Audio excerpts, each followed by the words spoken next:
Technically speaking, they were his.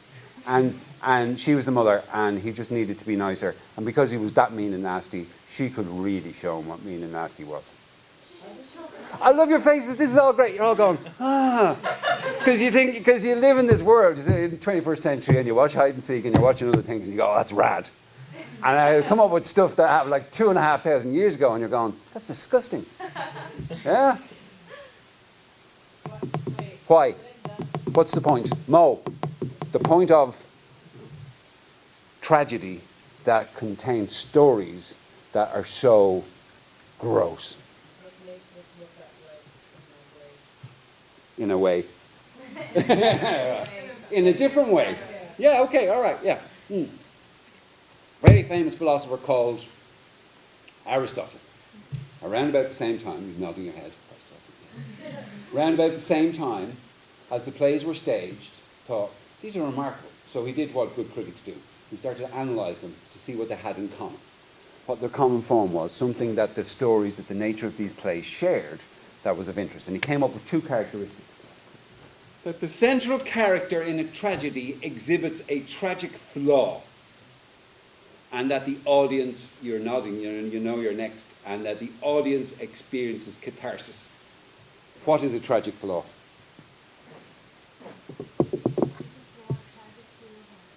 It's a flaw a tragic hero has. He has a brilliant way of evading the question with a reformulation of the question. I like it a lot. You'll go well. You'll do well here in Cornell. Yes? Excellent. It leads to his or her downfall. You're right. Well, what's a flaw? An imperfection. So like a small thing that's wrong, yes, that suddenly becomes a big thing. How does the small thing become a big thing in relation to a tragic flaw? What conditions are necessary? When it becomes the focus of emphasis or attention. Yes? So in other words, a flaw is a small, minor thing. It's something that's imperfect, something that could be better. But in and of itself, it's not so significant. But it becomes tragic at the moment where through a confluence of events, everything conspires to put an emphasis on the flaw, so the flaw goes from being small to being enormous. It's rather like you have a window. There's a window in your mansion and there's a teeny-weeny little crack in the window. And it's not a big deal until the storm comes and the wind hits the crack and the window shatters, and then you have to sit there in your house with broken windows and you die of pneumonia. Think about what your personality flaws might be. Who's perfect? Nobody. Oh. They're usually, when I talk about this, at least one person goes. Okay. So then we all recognize that we have flaws. So then we must ask yourself, this is not public, you don't have to put your hand up, you don't have to tell us, but think on yourself. So what might your character flaws be? And then think about the type of circumstances that could make the flaw very significant. Shakespeare adapted the notion of the tragic flaw to his 4 tragedies. Does anyone know what Shakespeare's 4 tragedies are? Do you know? History play. But sad, Romeo and Juliet, no. It's not a tragedy. Why are you saying it's a tragedy? Because they die. That in and of itself is not reason enough. Because I know some people, if they're dead, I go, that's terrible, but it's not a tragedy. Yes, sir. Again? I'm not getting it. David? Ah, you mean the Shakespeare play? No. Hamlet. Hamlet. Good, excellent, yeah. Hamlet.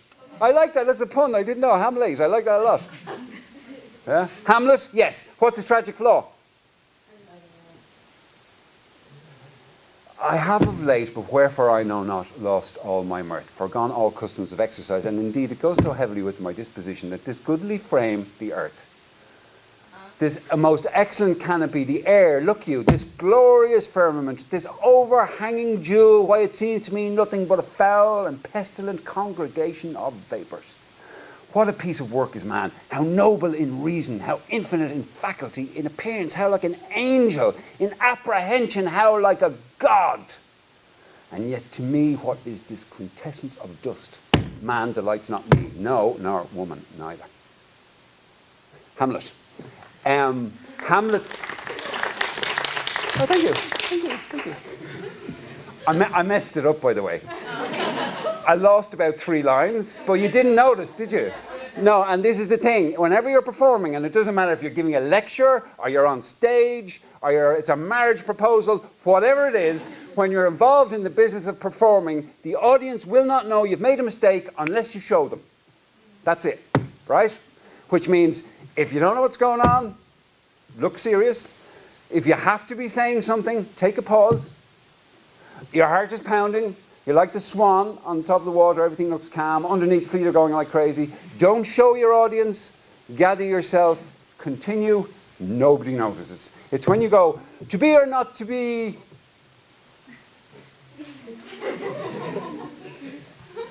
You've lost it. So don't show him. Hamlet's tragic flaw is that he is indecisive. He knows what his job is to do. He knows he has to go and kill his uncle so he can take over the crown. And every time he has the opportunity to do it, he hesitates. At the end of the play, everybody dies. The other 3 Shakespearean tragedies? MacBeth. What's his tragic flaw?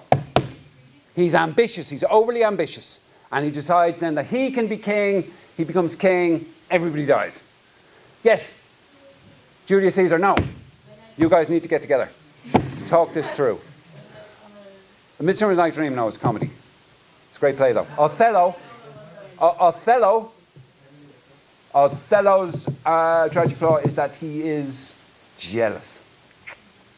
He's jealous of his girlfriend. And this leads to everybody's death. They don't all end like that. So all the comedies end with the party. And King Lear. And his tragic flaw is that he's vain. That he gets all his daughters together and he says, tell me which one of you loves me the most. And one of them goes, I love you more than life itself. And the second one goes, I love you more than the whole universe. And the third one goes, I love you as much as I'm supposed to, because I'm not playing this game. So he throws out the third one, but she's his favourite, and everybody dies. It's bad.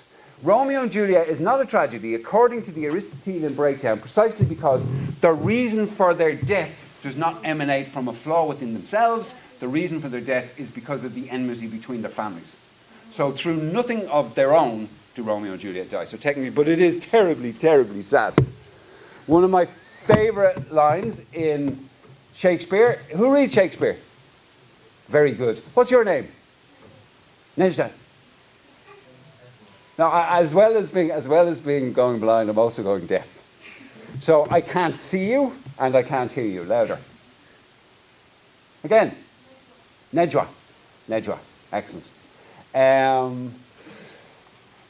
The friar says, we have to get on because it's okay. The friar says to Romeo, when Romeo goes to the balcony scene, Romeo goes to Juliet and says, let's get together. And Juliet goes, let's do it. So he says, I'll go off to the priest and get the priest and we can get married. Do you know what age they are?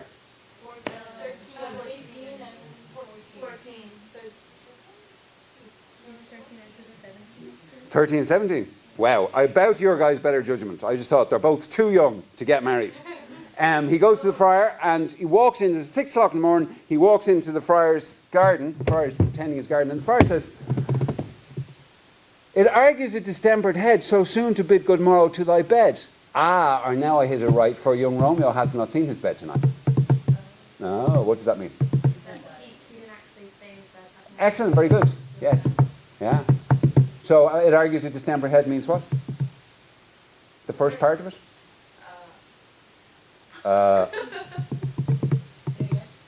It argues a distempered head. Do you know what distemper is? Distemper. No, good guess. Distemper is it's a disease that affects plants. I think specifically plants as opposed to people. But it's a sort of a degenerative disease. So it argues a distempered head. Argues means suggests. It argues a distempered head means it suggests to me that you've lost your mind. Right? So soon to bid good morrow to thy bed. So soon to bid good morrow to thy bed. So soon, so early to say goodbye, good morrow, goodbye to your bed. So it suggests that you're mad in the head to get out of bed so early. Wait a second, now I understand you haven't actually been to bed tonight. It argues a distempered head so soon to bid good morrow to thy bed. Now I hit it right, for young Romeo hath not seen his bed tonight. But do you hear the rhythm of that? Isn't it good? Yes. Also Romeo and Juliet. Love goes from love like a schoolboy from his books. Love goes to love like a schoolboy from his books. Love from love to school with heavy looks.